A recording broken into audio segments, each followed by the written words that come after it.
મિત્રો, આજના સેશનમાં આપણે સામાજિક વિજ્ઞાન ધોરણ 10 માં કેટલાક અગત્યના એવા પ્રશ્નોની ચર્ચા જોઈશું. તો સંગીતની ગંગોત્રી તરીકે સામવેદને ઓળખવામાં આવે છે. પછી યજ્ઞનો વેદ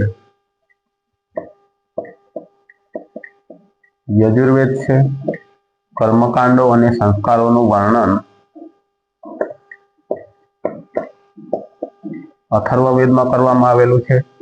ત્યાર પછી ઉપનિષદોની સંખ્યા 108 છે. વેદોના મંત્રોનો અર્થ સમજવા માટે બ્રાહ્મણ ગ્રંથોની રચના કરવામાં આવી હતી. તો મિત્રો, આ પ્રકારના જે પ્રશ્નો છે એ સ્પર્ધાત્મક પરીક્ષામાં પૂછાતા હોય છે. તો મિત્રો, તમને આ વિડીયો ગમે હોય તો લાઈક કરજો, શેર કરજો. Thanks for watching you. જય હિન્દ, જય ભારત.